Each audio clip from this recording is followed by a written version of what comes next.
बीसियों सूत्र लिखे हैं कि भोजन पचेगा तो क्या होगा और भोजन सड़ेगा तो क्या होगा। मैं सड़ने वाले हिस्से की बात कर लेता हूं। वो कहते हैं कि भोजन अगर सड़ना शुरू हुआ तो सबसे पहले गैस बनेगी, वायु बनेगी, वायु, और ये वायु आपकी जिंदगी हराम कर देगी।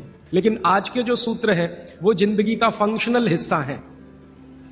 आप जानते हैं कि कोई भी सिद्धांत होता है उसका एक हाइपोथेसिस होता है और उसका एक फंक्शनल पार्ट होता है। तो आज से जो शुरू हो रहा है वो फंक्शनल पार्ट है। इस फंक्शनल पार्ट में सबसे पहला सूत्र बागभट्ट जी का। बागभट्ट जी के लिए उनके 7000 सूत्र सभी महत्व के हैं, सभी महत्व के। उन 7000 में से मैंने कुछ चुनकर निकाले हैं जो मुझे लगता है 2007 के हिसाब से बहुत महत्व के हैं। हो सकता है 3500 साल पहले कोई सूत्र बहुत महत्व के हों और अब 2007 में हमारी जीवन शैली के हिसाब से वो उतने महत्व के ना हो, क्योंकि बागभट्ट जी ने जिस जीवन शैली में रहते हुए वो सूत्र लिखे हैं वो ऋषि मुनियों की जीवन शैली है। आपकी जीवन शैली और ऋषि मुनियों की जीवन शैली में थोड़ा अंतर है। तो आपकी जीवन शैली के हिसाब से मैंने जो सूत्र निकाले और जिनको मैं महत्व का क्रम देता हूं उसमें सबसे पहला सूत्र, संस्कृत में वो कहते हैं कि पेट जिंदगी भर आपका अच्छा रहे, दुरुस्त रहे। इसका मतलब यह है कि आप जो कुछ भी खा रहे हैं उसका ठीक से आप पाचन करते रहे। वो कई बार ये लिखते हैं अपने सूत्रों में कि खाना महत्व का नहीं है, खाने को पचाना महत्व का है। आपने खाने को खाया ये इतना महत्व नहीं है, जिसको आपने खाया उसको पचाया ये ज्यादा महत्व का है।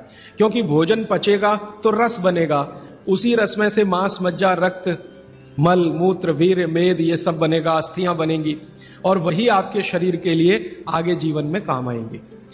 तो खाया वो महत्व का, उससे भी ज्यादा महत्व का खाया हुआ पचाया। तो वो कहते हैं कि पेट हमेशा दुरुस्त रहे, माने पाचन क्रिया आपकी हमेशा अच्छे से चलती रहे।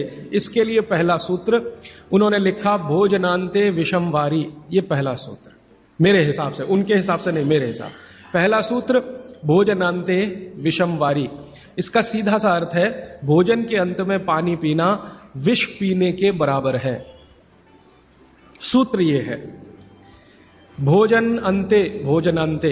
आप जानते हैं संस्कृत में मिला के कहने की परंपरा है। भोजन अंते माने भोजन के अंत में, भोजनांते विषम वारी। विष समझते हैं आप, जहर, जहर जैसा क्या है? पानी। भोजन के अंत में पानी जहर के जैसा है, विष के जैसा है। यह सूत्र है। अब इसको थोड़ा व्याख्यायित करता हूं ताकि समझ में आए। भोजन के अंत में पानी विष के जैसा है, यह बात वो कह रहे हैं। इसको समझना चाहिए कि क्या कह रहे हैं। सूत्र उतना ही है, समझने के लिए मैं आपको बहुत उदाहरण दूंगा ताकि आप जल्दी पता कर पाए। बागभट्ट जी ने एक सूत्र में यह कहा है कि हमारा जो शरीर है इसका जो मुख्य स्थान पेट है, इसमें एक स्थान होता है पेट के अंदर, नाभि, लेफ्ट साइड में, नाभि से थोड़ा ऊपर जहां मेरा हाथ रखा हुआ है, इस स्थान को कहते हैं जठर। संस्कृत में कहते हैं जठर, हिंदी में कहते हैं आमाशय। जठर, आमाशय, अंग्रेजी में चाहे तो एपिगैस्ट्रिकम। तो ये जो जठर स्थान है, बागभट्ट जी कहते हैं कि इसमें अग्नि प्रदीप्त होती है, उसी को कहते हैं जठराग्नि। जठर अग्नि, जठराग्नि। तो वो कहते हैं कि जो आपका जठर स्थान है इसमें अग्नि प्रदीप्त होती है और भोजन जो कुछ भी आप करते हैं वो पहले जठर में ही जाता है, आमाशय में इकट्ठा होता है, वहां अग्नि प्रदीप्त होती है। वो अग्नि भोजन का पाचन करती है। यह है महत्व की बात। अब अग्नि प्रदीप्त हुई, आपने भोजन किया, अग्नि प्रदीप्त हुई। और बागभट्ट जी इसके लिए एक सुंदर श्लोक लिखा है, लंबा है लेकिन हिंदी में बताता हूं। वो ये कहते हैं कि खाते ही अग्नि प्रदीप्त होती है, ऐसे ही जैसे आप बिजली के स्विच को ऑन करते ही लाइट जलती है। ये ऑटोमेटिक है, अपने आप होती है। आपने रोटी का पहला टुकड़ा मुंह में डाला और जैसे ही टुकड़े को चबाना शुरू किया, लार बनना शुरू हुआ, तुरंत अग्नि प्रदीप्त हो जाती, पहले ही टुकड़े में। तो ये अग्नि प्रदीप्त हुई। अब आप जो भोजन कर रहे हैं ये इस अग्नि के प्रभाव में पचेगा। तो भोजन के पचने की क्रिया में पहले भोजन रस में बदलेगा। पहले पेस्ट बनेगा, जैसे टूथपेस्ट की कंडीशन होती है वैसा बनेगा, लुगदी जैसा। फिर उसमें से रस बनेगा, फिर रस में से सब कुछ बनेगा। तो वो कहते हैं कि आपने जैसे ही भोजन किया अग्नि प्रदीप्त हुई। अब ये अग्नि भोजन को पचा रही है और आपने भोजन पूरा करते ही पानी पी लिया, गट गट गट गट गट गट। तो क्या हुआ? अग्नि शांत हो जाएगी। आपके रसोई गैस में चूल्हा जल रहा है गैस का, और जलते हुए चूल्हे पर पानी फेंकिए तो बुझ जाएगा। अग्नि का पानी से मेल नहीं है, दुश्मनी है।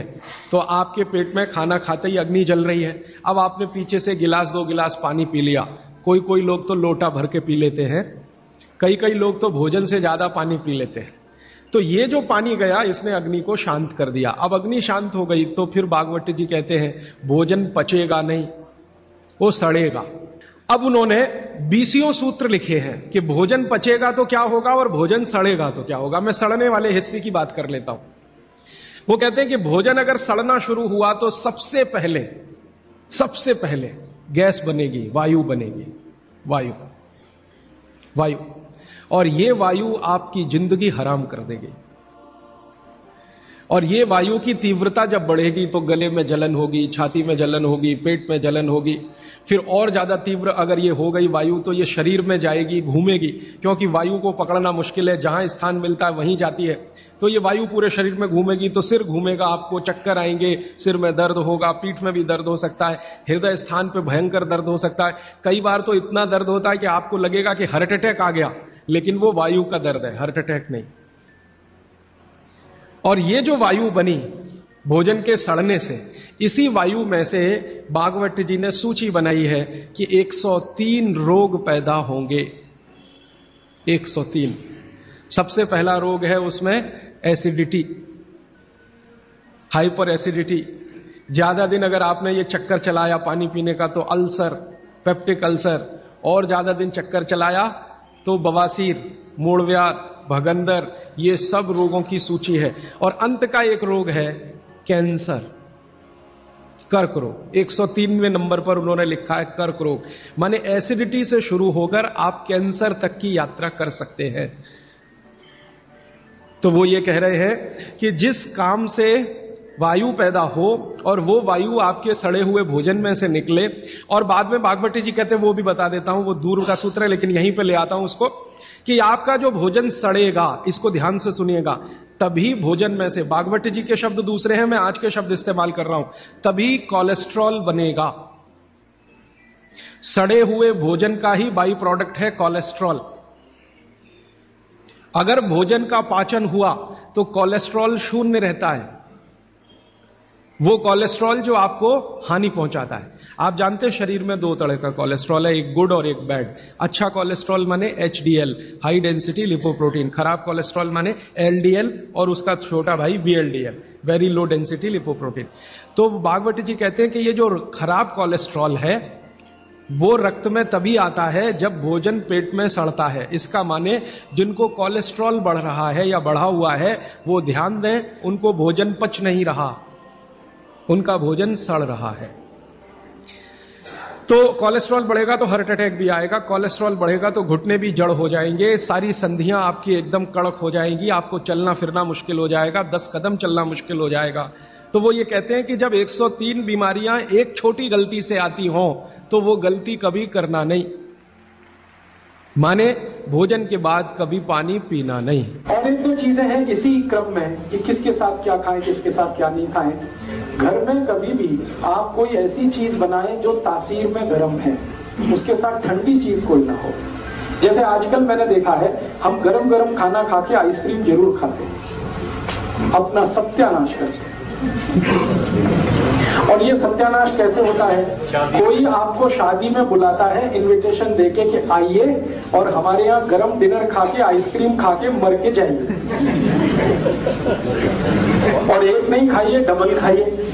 और मैंने तो पंजाब में ऐसे भी महान महान लोग देखे हैं कि आइसक्रीम में गरम रसगुल्ला डाल के खाते हैं। महामूर्ख लोग, पता नहीं कहां से आए, गरम गरम रसगुल्ला एकदम ठंडे आइसक्रीम में डाल के खाते। फिर पूछो भाई क्या कर रहे हो, तो कहते टेस्ट है जी। शरीर का देखना है कि नहीं, ये है कि टेस्ट का देखना है। तो आप कहीं भी डिनर में जाइए, मैं ये नहीं कहता डिनर में मजे, जरूर जाइए, लेकिन ध्यान रखिए कि अगर डिनर गरम गरम आपने खा लिया है तो ठंडी आइसक्रीम मत खाइए। और कई लोग पंजाब में ऐसे हैं, याद ही नहीं रखते, अभी चाय पी अभी आइसक्रीम खा ले। हाँ, उनको बिल्कुल 1 मिनट नहीं लगता, चाय पी के निकले कहीं आइसक्रीम खा के आ गए, आइसक्रीम खा के आ गए, इधर चाय पी ली या इधर कॉफी पी ली। तो चाय और कॉफी दोनों गर्म है और आइसक्रीम बहुत ठंडी है, इनका कॉम्बिनेशन नहीं है, बहुत तकलीफ होती है शरीर को। कितनी देर बाद खाओ खाने को? 1 घंटा कम से कम। गर्म चीज खाने के 1 घंटे के बाद ठंडी चीज, या ठंडी चीज खाने के 1 घंटे के बाद गर्म चीज। और वैसे मैंने कल आपको सूत्र बताया था, ठंडा कुछ खाना ही नहीं है, क्योंकि आइसक्रीम तो 10 डिग्री से कम की है, वो शरीर को तकलीफ ही देने वाली है। तो आप बोलेंगे फिर आइसक्रीम को कैसे खाएं? गर्म करके खाइए। अगर आइसक्रीम खानी है तो उसको गर्म करिए। मैं एक अमृतसर गया था एक बार, तो अमृतसर में एक बहुत अच्छी चीज, शायद यहाँ भी होगी, कुल्फी। ये जो कुल्फी है, इसको थोड़ा गर्म करके खा लीजिए, आइसक्रीम से बेटर है, 1000 टाइम्स बेटर है। क्यों? हाँ, रबड़ी खाइए ना, तो कुल्फी वो शायद रबड़ी की ही बनाई है। खूब दूध गर्म करके रबड़ी जैसा हो जाता, फिर कुल्फी जमाते। तो कुल्फी को थोड़ा गर्म करेंगे तो वो रबड़ी जैसा ही हो जाता, वो खाने लायक है। गरम माइक्रोवेव में कर सकते हैं? माइक्रोवेव से अच्छा है गैस का चूल्हा। तो आप जो है रबड़ी खाइए, आइसक्रीम छोड़ दीजिए, कुल्फी पे आ जाइए और कुल्फी को हल्का गर्म करके खाइए, वो आपके लिए बहुत मुफीद है। कारण एक ही है कि आइसक्रीम में जितने केमिकल्स हैं, कुल्फी में एक भी नहीं। कुल्फी में दूध ही दूध है, वो भी अच्छे से गर्म किया हुआ है, बस उसको ज्यादा ठंडा कर दिया तो वो जम गया है। आप उसका ठंडापन निकाल के खा लीजिए, खाओ करके खा। हाँ। और नहीं तो एक आखिरी ऑप्शन बताता हूँ, खाना ही है आपको, तो मेरा ये कहना है कि उसको सलीके से खाइए। जैसे आप कुल्फी खा रहे हैं ना, तो उसका तरीका ये है कि पहले उसको मुंह में रखिए थोड़ी देर, कुल्फी का टुकड़ा काट के मुंह में रखिए और उसको घुमाइए, तो जो लार है वो उसको अपने आप गर्म कर देगी। जब हल्की गर्म हो जाए फिर अंदर ले जाए। ये लास्ट ऑप्शन है।